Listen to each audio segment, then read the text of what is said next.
우크라이나 전쟁이 3년 차에 접어들면서 뉴스에서 정말 자주 들리는 단어가 있습니다. 아, 억제력 말씀이시죠? 네, 바로 억제력입니다. 모두가 이걸 강화해야 평화를 지킬 수 있다고 말하는데요. 그렇죠. 그런데 문득 이런 생각이 들더라고요. 그래서 억제가 정확히 뭐지? 그리고 이것만 있으면 정말 모든 게 해결되는 걸까? 아주 시의적절한 질문입니다. 마침 이런 저희의 고민을 정확히 꿰뚫는 글이 있어서 오늘 여러분과 함께 깊이 파헤쳐 보려고 합니다.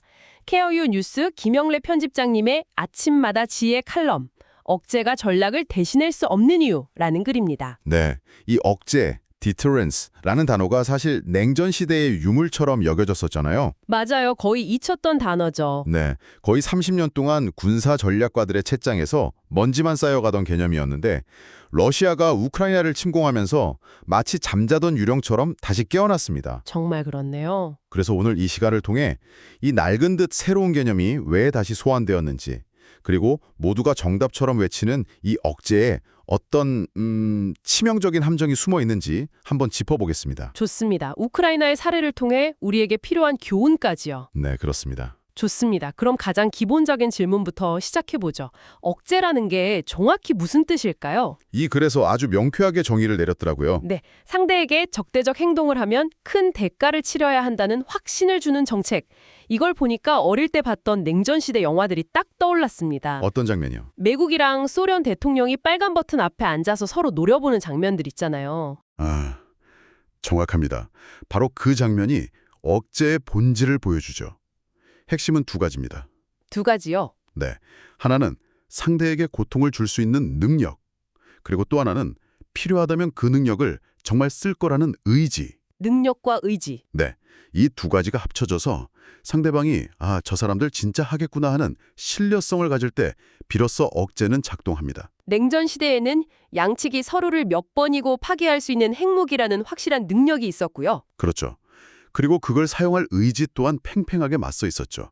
그래서가 아슬아슬한 평화가 유지될 수 있었던 겁니다. 그런데 그 팽팽하던 긴장감이 냉전이 끝나면서 완전히 풀려버렸군요. 맞습니다. 특히 유럽은 이제 역사는 끝났다, 전쟁 없는 시대가 왔다는 낙관론에 완전히 젖어 있었잖아요. 러시아도 더는 위협이 아니라 파트너가 될 수 있다고 믿었고요. 네, 그 낙관론이 지난 30년간 유럽의 안보 정책을 거의 지배했습니다. 국방 예산은 계속 줄었고 징병제도 폐지하는 국가들이 늘어났죠. 억제는 거의 시대착오적인 단어가 됐습니다. 하지만 그 낙관이 얼마나 허술했는지를 보여준 사건이 바로 2014년 러시아의 크림반도 합병이었네요. 그렇죠. 그리고 2022년 우크라이나 전면 침공은 그 낙관론에 대한 사망 선고나 다름없었죠. 여기서 정말 흥미로운 지점이 나옵니다. 전쟁 직전까지 미국이랑 유럽이 러시아를 향해서 엄청난 대가를 치를 것이라고 수없이 경고했잖아요. 네, 경제 제재는 물론이고 온갖 위협을 다했죠. 그런데 왜 푸틴에게는 그게 전혀 먹히지 않았을까요? 서방의 억제가 왜 그렇게 처참하게 실패한 걸까요? 그게 바로 아까 말씀드린 억제의 세 가지 요소: 능력, 의지, 신뢰성. 신뢰성. 네, 신뢰성이 무너졌기 때문입니다.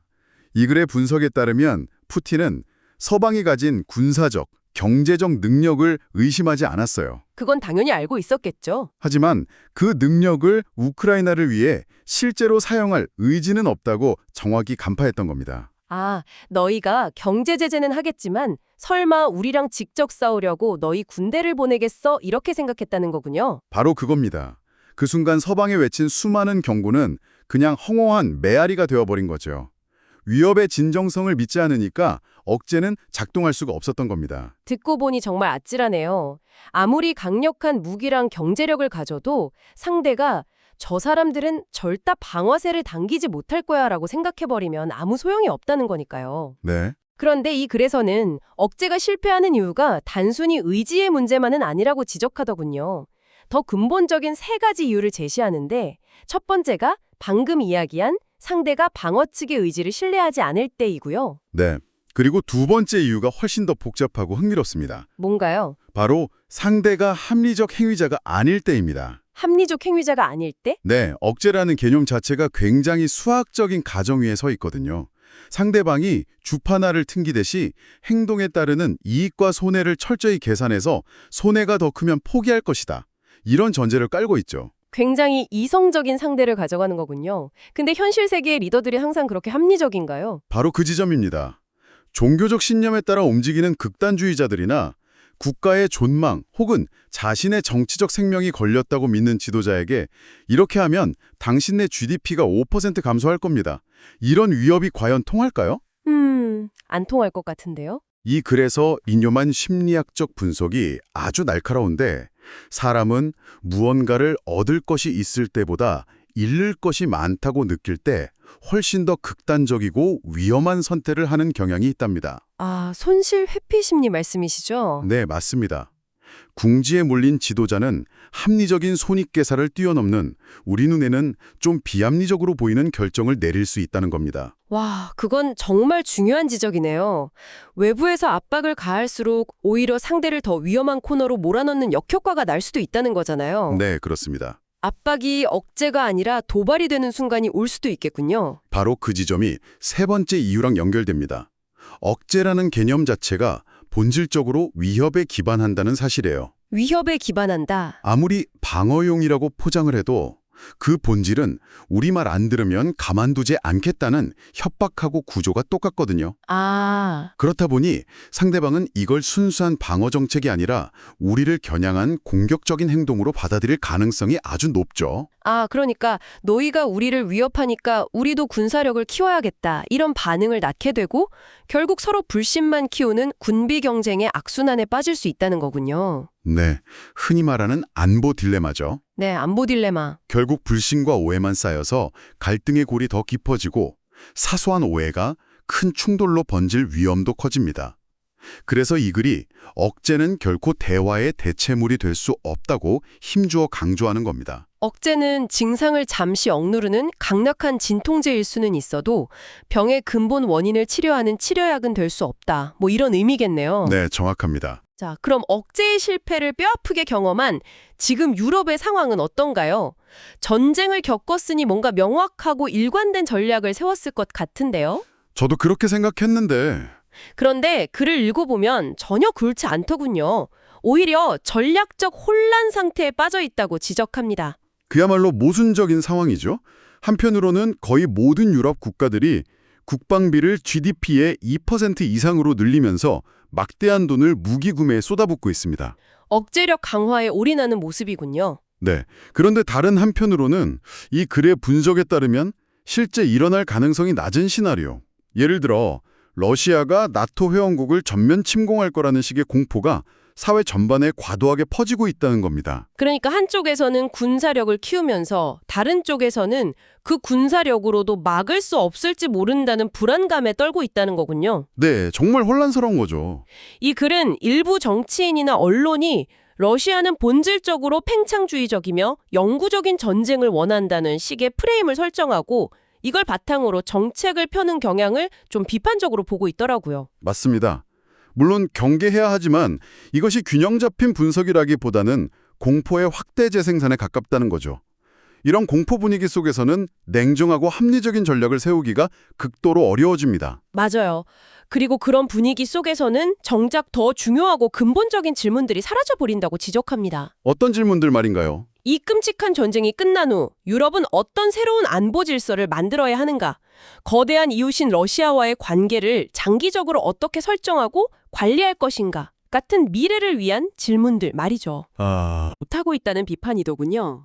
그래서 이 글이 현재 일부 서방 국가들이 억제를 전략 부재를 감추는 포장지처럼 쓰고 있다고 아주 신랄하게 지적합니다. 전략 부재를 감추는 포장지요? 네, 사실 뚜렷한 장기 전략이나 외교적 해법은 없는데 우리는 강력한 억제책을 추진하고 있다고 말함으로써 뭔가 대단한 일을 하고 있는 것처럼 보인다는 거죠. 저는 그래서 가장 섬뜩했던 부분이 이런 분위기 속에서 외교적 해법을 모색하려는 시도 자체가 거의 금기시된다는 대목이었습니다. 네, 저도 그 부분에 공감했습니다. 누구든 대화나 협상을 이야기하면 유화 정책이라는 비난부터 받는다는 거잖아요. 네, 그 1938년 뮌헨 협정의 트라우마가 80년이 지난 지금도 유럽의 외교적 상상력을 억압하고 있는 셈입니다. 하지만 이 글은 분명히 말하죠. 정치적 해결책 없이 끝나는 전쟁은 역사상 존재하지 않았다고요. 그렇죠.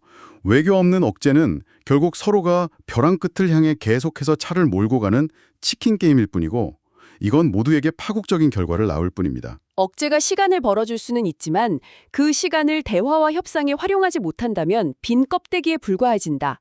이 문장이 글의 핵심을 꿰뚫는 것 같습니다. 네, 억제는 시간을 버는 수단이지 그 자체가 목적이 되어서는 안 된다는 겁니다. 그 벌어놓은 시간에 맞습니다.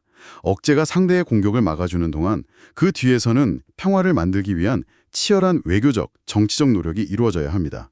그 노력이 없다면 우리는 그저 다음 위기가 터질 때까지 폭탄 돌리기를 하고 있는 것과 다름없습니다. 자, 그렇다면 이 모든 유럽의 혼란스러운 이야기가 우리에게 던지는 메시지는 무엇일까요?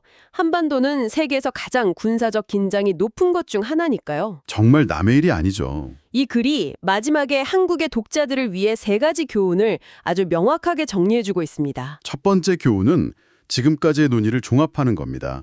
억제력은 필수적이지만 결코 만능이 아니다. 누구도 이걸 부정할 순 없겠네요. 그럼요. 북한의 핵위협이 현실인 상황에서 강력한 한미동맹 기반의 억제력은 우리의 생존에 필수불가결한 요소입니다. 하지만 그것만 믿고 있다가는 우크라이나의 전철을 밟을 수 있다는 날카로운 경고죠. 억제만으로는 전쟁의 위험 자체를 근본적으로 줄일 수 없다. 네. 그래서 억제력과 함께 무엇이 더 필요한가 하면 무엇이 필요할까요? 이 글은 장기적인 관점의 대화 채널 유지, 그리고 오해나 우발적 사고가 전쟁으로 비화하는 것을 막기 위한 위기관리 체계 구축, 마지막으로 주변국과의 다자안보 협력을 반드시 병행해야 한다고 강조합니다. 아, 억제라는 하드 파워와 대화와 협력이라는 소프트 파워가 함께 가야 한다는 거군요. 정확합니다. 두 번째 교훈은 상대의 심리, 동기, 손익계산을 정확히 이해해야 한다는 것이었죠. 이건 앞서 억제가 실패하는 이유와도 직결되는 것 같습니다. 네, 그렇죠. 우리는 흔히 상대를 악마화하고 예측 불가능한 비합리적인 집단으로만 치부하기 쉬운데 그게 굉장히 위험하다는 겁니다. 왜 위험한 거죠? 상대방 지도부가 어떤 국내 정치적 상황에 처해 있는지, 그들이 가장 두려워하는 것은 무엇이고, 체제 유지를 위해 가장 원하는 건 뭔지, 이런 것들을 냉정하게 분석해야 합니다. 그런 이유 없이 압박만 가하면 아까 말했던 것처럼 네, 오히려 그들을 잃을 것이 많은 상태로 내몰아서 우리가 가장 원치 않는 극단적인 선택을 하게 만들 수 있다는 경고입니다. 상대를 알아야 제대로 된 전략을 세울 수 있다는 손자병법의 기본 원칙과도 같죠. 마지막으로 안보 정책은 감정이 아니라 이성에 기반해야 한다. 이 부분이 개인적으로 가장 와닿습니다. 저도 그랬습니다. 북한의 도발이 있을 때마다 우리 사회는 분노와 불안감에 휩싸이곤 하잖아요. 안보 문제는 우리의 생존과 직결되기 때문에 강한 감정을 유발하는 게 당연합니다.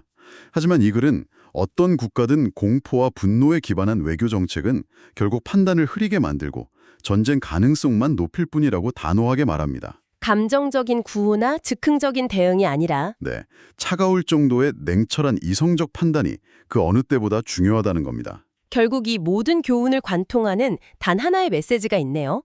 억제는 전략이 아니다. 전략의 일부일 뿐이다. 맞습니다. 억제는 최종 목적지가 아니라 평화와 안정이라는 더 큰 목표를 향해 가는 여정에서 필요한 여러 도구 중 하나일 뿐이다. 이런 뜻으로 들립니다. 네, 억제는 위험을 관리하고 외교와 정치가 작동할 시간을 벌어주는 아주 중요한 도구입니다. 하지만 그 벌어놓은 시간을 어떻게 사용하는지는 전적으로 우리의 정치적 지혜와 전략적 인내, 그리고 평화를 향한 의지에 달려있다는 것.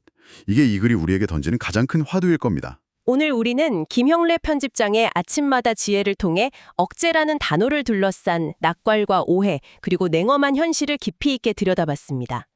억제력이라는 튼튼한 방패를 만드는 것은 분명 중요하지만 그 방패 뒤에 숨어서 평화를 만들기 위한 더 어려운 노력을 게을리해서는 안 된다는 점을 다시 한번 생각하게 되네요. 네, 공포에 기반한 끝없는 군비 경쟁이 아니라 때로는 답답하고 고통스럽더라도 전쟁 이후의 세계, 평화로운 공존의 질서를 내다보는 장기적인 비전과 외교적 노력이 필요하다는 것. 이것이 우크라이나 전쟁의 비극 속에서 우리가 반드시 얻어야 할 교훈이 아닐까 싶습니다. 마지막으로 이 방송을 듣고 계신 여러분께 생각할 거리를 하나 던져드리고 싶습니다. 이 글은 안보 정책이 감정이 아닌 이성에 기반해야 한다고 강조했습니다. 하지만 24시간 내내 자극적인 뉴스 속보와 소셜미디어가 끊임없이 우리의 분노와 불안을 자극하는 시대에 우리는 살고 있죠. 그렇죠. 이런 환경 속에서 과연 우리 시민들과 정책 결정자들은 어떻게 해야 이 감정적 파도에 거대한 파도에 휩쓸리지 않고 중대한 안보 결정을 위한 이성적 분석의 끈을 놓지 않을 수 있을까요? 아마 이 어려운 질문에 대한 답을 함께 찾아가는 과정이 우리 사회의 안보를 더욱 튼튼하게 만드는 첫걸음이 아닐까 합니다.